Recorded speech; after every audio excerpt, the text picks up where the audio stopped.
the world is in shock. 2 terror events within 2 days in 2 different countries, both of them international news events from an American perspective. Yes, the media covered both the Paris and the Beirut attacks as it covers most acts of terrorism, but it did not cover them in the same way. Not all coverage is created equally. So why did the Paris attacks get more attention? One approach to explain this disparity is the theory of news values. Each event has various factors that determine its relevance.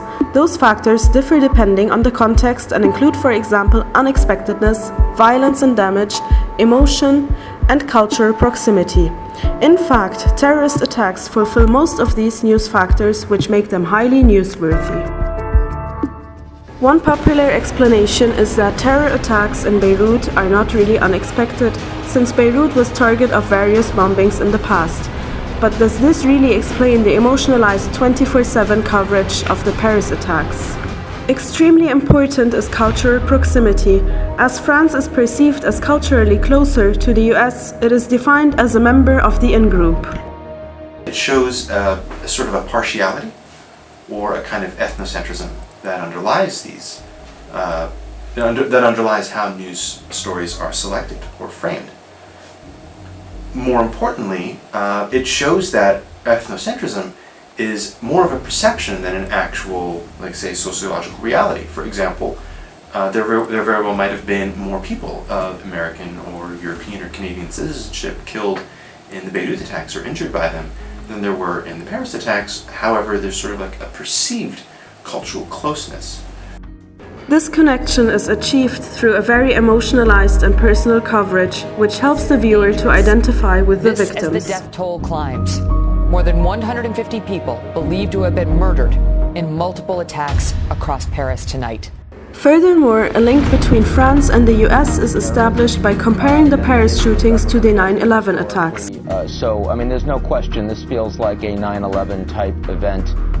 France and the US are presented as a part of a cultural unity sharing common values. They are values that we share, and those values are going to endure far beyond any act of terrorism.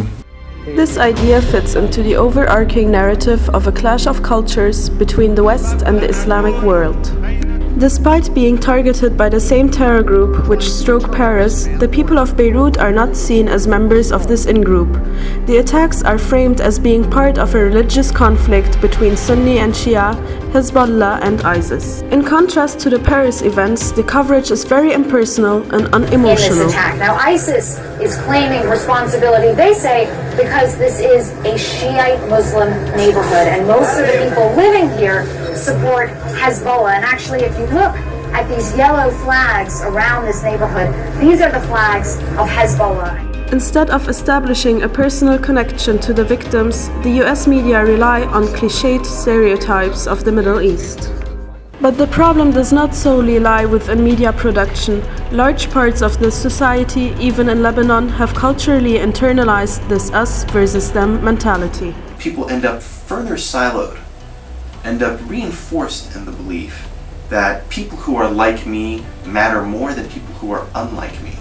Each one of us has to critically reflect why we care more about certain events than others. We should not blindly follow sensationalized news coverage that draws away our attention from the bigger picture. Instead, we should empathize with any victim of violence, whether in France or Lebanon, Nigeria or South America.